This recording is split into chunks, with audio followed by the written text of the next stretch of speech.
Hi, I'm your host Adrienne Brannon, and you're watching GardenWise, Santa Barbara's most informative show on sustainable landscaping. Despite the recent rainfall we've been experiencing and the relief it has brought to landscapes around the county, Santa Barbara still remains a small percent of California experiencing extreme drought. Because of our semi-arid climate, it's important to note that water conservation plays a significant role in conserving our water supply. Because of this, it's important to ask ourselves, how do we use the water that we do have efficiently? In our first segment today, Kathy Perret from the City of Santa Barbara shows us which existing plants we can water and which ones to let go. Hi, I'm Kathy Perret with the City of Santa Barbara's Water Conservation Program. You're here with us today as we come and evaluate this property and find out how we can most effectively use water, a precious resource, to keep these plants healthy. Why don't you join me? I brought a few tools and let's go check it out. First thing we do on our evaluation is we kind of take a look at what actually is here. We want to look at this property and it's awesome. It's got shade trees that are low water using. It's got a really good layer of mulch holding the moisture in. There's a little bit of a drip line that's helping to water these and some native plants. This is a great selection for being efficient with water. The next step we're going to do here as we're doing our landscape evaluation is we want to check where there's some opportunities to not waste water. Basically, we want to give the water that we have such a limited source to the plants that can really benefit from it. The trees that give us shade, where we can have a family and a barbecue. The hedges here, these are guavas. They're awesome. It's a fruit, low water using, and it gives you something to eat. The grass I see here, it is a really high water using plant. There are ways that you can water it more efficiently. We're going to look at the actual sprinklers that are here. Easy to retrofit it. If you change the nozzle to a rotating nozzle or a low precipitation, you can apply the water much more slowly like a spring rain shower, and the plant will get more use out of it. If it's winter time or in the fall and the spring, just turn it off. Grass, Bermuda especially, is really difficult to kill. Anytime it grows in your flower bed, you never water and it comes back. You don't need to water it all winter time. And the choice is, if we come down to that really hard decision, we actually have to pull off some landscape triage here. We've got to make the decision of what are we going to save and what are we going to let go. So I brought my bucket of tools here. We're going to look at how deep are the roots. We're going to look at how far down is the moisture and how you can easily tell. And then talk a little bit about how to water this tree more effectively than the way we've been doing it by watering it through the lawn. Let's take a look first at the sprinkler. Top of the line, back in 1990s, it puts off about 1.5 gallons to 2 gallons per minute per sprinkler head. The easiest way to retrofit this, they sell sprinkler nozzles that only put 0.5 gallon per minute versus 2 gallons per minute. So it's the difference between a thunderstorm and a nice long sprinkling rain shower. So you would unscrew it, you screw the new one back on, you make sure that it's aiming just at the grass, let it go. You've now retrofitted that and made it 50% more efficient than it was. So the biggest thing to figure out how much water you need to give it is you need to know what the root base is. Grass, you're lucky if you've got 6 inches of roots. My soil probe here, I'll be able to also tell whether or not the moisture is all the way down into this soil. So with a soil probe, I get a nice little sample here of soil, but it also lets me see that there's some little teeny tiny root hairs that are digging deep. They're growing as deep as they can to find moisture. So the key with grass is it really has shallow roots. You have to water it pretty frequently. The problem right now is this tree has roots that are almost 18 inches deep. 12 to 18 inches deep. When I'm watering the grass, I'm only watering 4 inches worth of moisture. There's a full 16 inches almost that's not getting any moisture. trees need to be watered every 4 to 6 weeks. Grass, on the other hand, dries out and it needs to be watered twice a week in the summertime. So we're doing the tree a disservice by assuming it's going to get enough water by watering the lawn. So if you don't have a soil probe, you can either use a trowel, or if you're really doing landscape triage, I don't think this will help you tell how much moisture is here, but I got an awesome tool. It's a moisture sensor. You see them for houseplants? If you take it out here, put this into the ground 2 inches, it's wet. I don't need to water yet. I'd come back tomorrow. Put it back in again. Gosh, I'm 4 inches down. It's even wetter way down there. It's a great tool. Well, we're doing our triage here, and we're looking at different ways that we can water a little more efficiently. We can change the rotors. We can make the right choices in plants, low water using plants and shrubs. But, you know, as the drought continues, we may have to make some harder decisions. We may actually have to do a full-on landscape triage. We may have to decide, I have only so much water. What do I want to keep alive? And what can I let go and use that water to water something else? So as I'm standing looking at this landscape, I see low water using pomegranates. I see loquats. I see guavas that are used as a hedge. I see diamondia as an awesome low water using ground cover. And I also see a super high water using lawn. You know, if this were dire and we're getting to the point where we have to make that decision, I want my 50-year-old tree over the grass, then I think we need to gold tag this. We need to let this lawn go golden and take that water and then use a drip line, bring in that inline drip and water the tree the way it wants to be watered. You got to give it as most effectively as possible to get the trees as healthy as possible to make it through another year of drought, another 3 years of drought. We don't know. So we need to do all that we can to maintain the health of our plants. And sometimes it's going to be at the expense of some other plants. So come with me.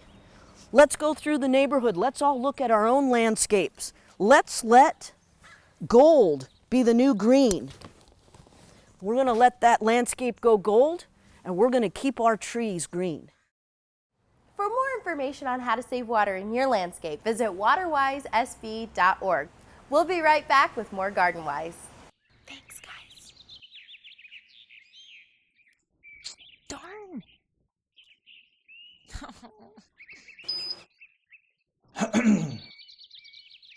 Well, that was very thoughtful of you. Well, you know me, Dad. Plants don't need as much water in the fall and winter, so I decided to get up early and turn it down. So is that what you're wearing to Grandma's? Take control of your controller. Turn it down.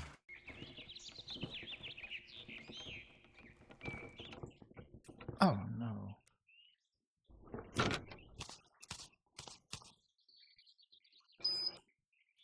Hi. Oh, honey, how thoughtful of you. You know me. Plants don't need as much water in the fall and winter, so I decided to get up early and turn it down. You bringing your golf clubs to my mother's? Yeah. Take control of your controller. Turn it down. Meet the most fascinating man in the world. When droughts happen, water experts go to him for water-saving actions. His front lawn requires no water because he replaced it with water-wise plants. He only works 2 days a week, and so do his sprinklers. He uses so little water, overwatered plants seek refuge in his yard. I know a lot about saving water, but when I want to know more, I go to waterwisesb.org. Let's save together, my friends.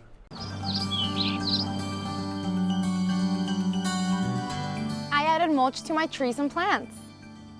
I put in a laundry to landscape gray water system to irrigate my fruit trees. I removed my lawn and planted water-wise native plants and installed drip irrigation. I stopped watering my lawn.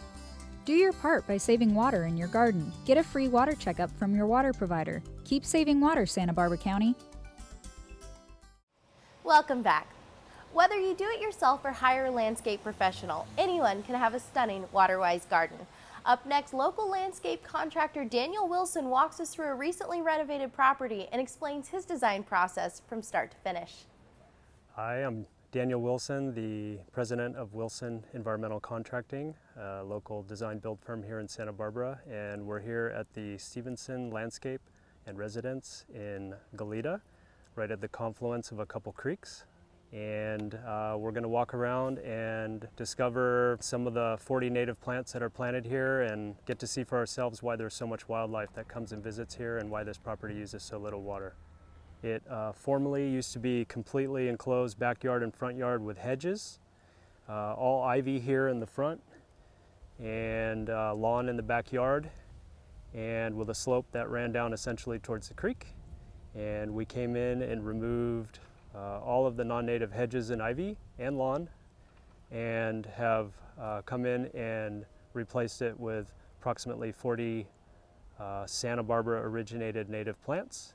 So the front yard here, which formerly had hedge all the way down to the sidewalk and had ivy in the front, which was a lovely haven for rats, skunks, and possums, we took all that out, and in order to maintain and preserve some separation between the properties and a little bit of privacy, but maintain and allow for safety, we planted the manzanitas, the cultivar manzanitas, which are native to California. These guys not necessarily to Santa Barbara, but you can see as they grow up, they're slow growing, very beautiful bark. They have beautiful, in late spring, early summer, umbel bells that hang down that the birds come in and pollinate. It's just lovely. And then the berries are fruit for myriad of wildlife, including bears, which they don't necessarily have here, but they do up in the hills. It fills in and grows nicely and exceptionally drought tolerant. You can pretty much water it 1 to 2 times a year is all you need to once it gets established, and still providing some structural form and looks attractive year-round in the residential landscape. And then switching gears, looking down here on this ground cover, again, this used to be all ivy. This is a ceanothus, native to, I believe, the Big Sur region, not too far away. You see it's a nice low growing ground cover that's very hardy and doesn't provide a lot of environment for vermin to live in. Super drought tolerant, green year round, and little blue flowers at certain times of the year, early summer. So a nice attractive alternative to lawn, and certainly ivy, but definitely a great lawn alternative. Because of the many native plants that are here and the California appropriate plants that are adapted to our unique Santa Barbara climate, most of them have flowers of some sort that attract pollinators virtually throughout the year, which include hummingbirds, birds, seed feeders, butterflies and moths, and certainly bees. And it's just a lush haven for insect pollinators. Just kind of looking across this way, we're in the month of October right now, which is essentially the drought doldrums of plant life in Santa Barbara. This is about as bad as it possibly can look during the year. And so from here on out, there's always going to be more flowers. So we can see even October, we've got some hummingbird sage, we've got some deer grass flowers, which a lot of actually, when that goes more to seed, the native birds love this. And there's some grevillea here that's from New Zealand, and that's got flowers on it right now. And so there's always something in bloom here year round. This used to be asphalt and concrete, several different layers, with a London plane tree, which is a non-native relative of our local native creek sycamore tree, one planted on either side of the driveway. And we pulled all the asphalt and concrete out and recycled it in a road base, and installed this concrete paver cobblestone driveway that has a lot of pore spaces in it. And the kidney bean shape, we had it made specially at 80 millimeters, so it's a little thicker. It's H20 rated, could put a fire engine on top of here, no problem. And did a reinforced edge, but the rest of it is permeable gravel aggregate layers underneath.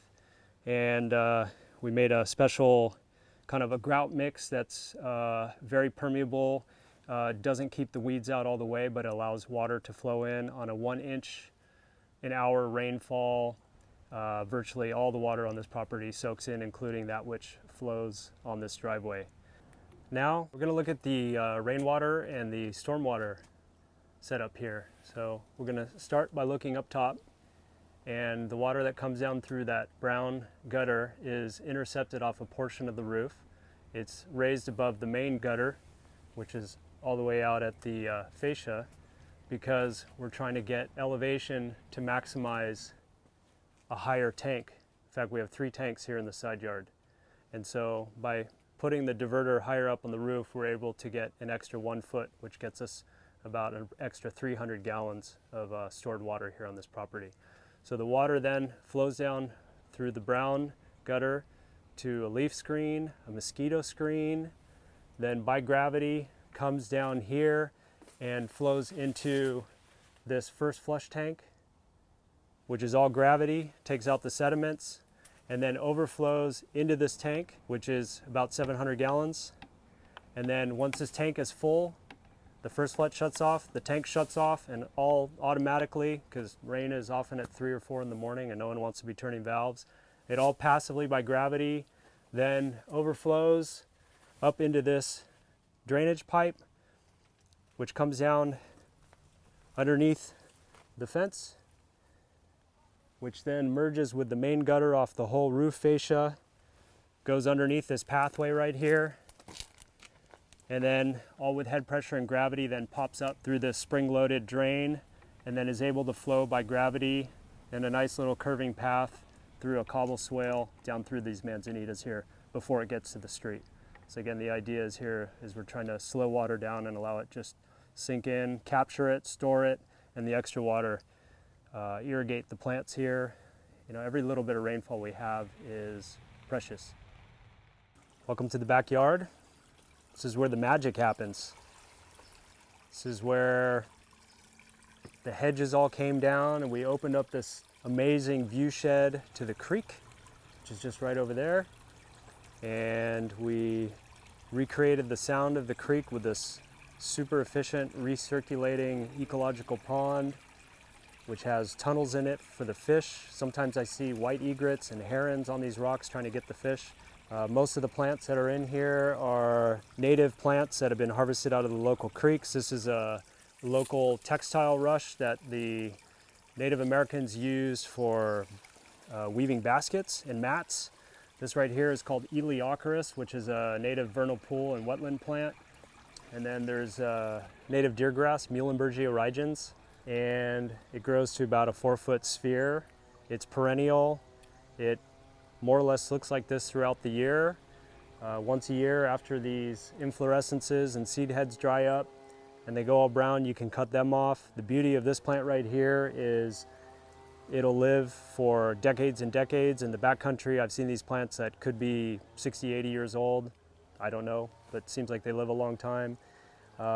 They're used to getting heavily browsed by deer and formerly from elk, so they can handle substantial pruning.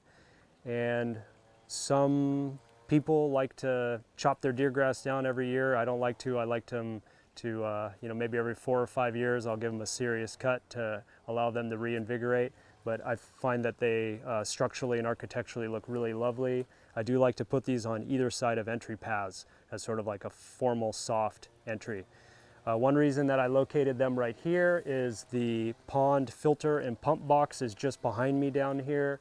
And so it's a soft way to walk in and get to it. Whoever's maintaining it doesn't necessarily get scratched, but it's also a soft way where anyone walking by here who's a little slow in walking or unstable, it's a nice soft barrier to help keep people from falling into this pond. So it's a safety thing as well.